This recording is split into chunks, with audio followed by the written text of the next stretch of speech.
Hello बच्चों, कैसे हो। मैं परवीन क्लास +2 सब्जेक्ट हिंदी आलेख के बारे में बताना चाहती हूँ। आलेख वास्तव में लेख का ही प्रतिरूप होता है। यह आकार में लेख से बड़ा होता है। कई लोग इसे निबंध का रूप भी मानते हैं। जिस प्रकार हम निबंध लिखते हैं, आपको पता है कि हम निबंध कैसे लिखते हैं। पहले उसकी परिभाषा आती है, फिर उसके प्रकार आते हैं, फिर उसका समाधान आता है। तो वैसे ही आलेख लिखा जाता है, जो कि उचित भी है।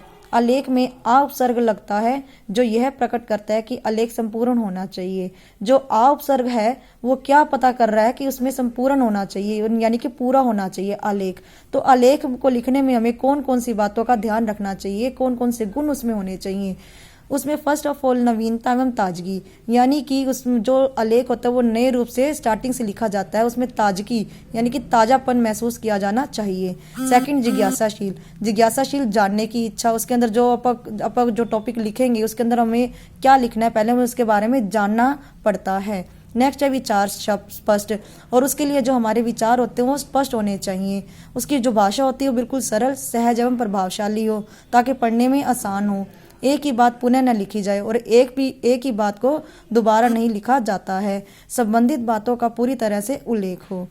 इसलिए मैं आपको एक उदाहरण दे रही हूँ। कौन सा, ग्रामीण मांग बढ़ाने की जरूरत। पिछले वर्ष जब वित्त मंत्री अपने पहले पूर्ण बजट पर बोलने के लिए खड़े हुए थे, तब अनेक लोग यह उम्मीद कर रहे थे कि वह कोई ऐसा दस्तावेज पेश करेंगे जिससे मोदी सरकार के वायदों को पूरा करने की ठोस जमीन तैयार हो। इस बार जब वह बजट पेश करेंगे तो अपेक्षाएं अचानक बहुत बदल गई। पिछले बजट में आधारभूत संरचना, खास तौर से ऊर्जा, सड़क, बंदरगाह और दूरसंचार जैसे क्षेत्रों में निवेश बढ़ाने का वादा किया गया था, मगर कई क्षेत्रों में अपेक्षित नतीजे नहीं दिखते। सड़क क्षेत्र में अच्छी प्रगति हुई है। कहने का भाव, कहने का अर्थ क्या, मैंने आपको एक छोटा सा उदाहरण दिया है। आलेख निबंध की तरह भी लिखा जाता है। धन्यवाद।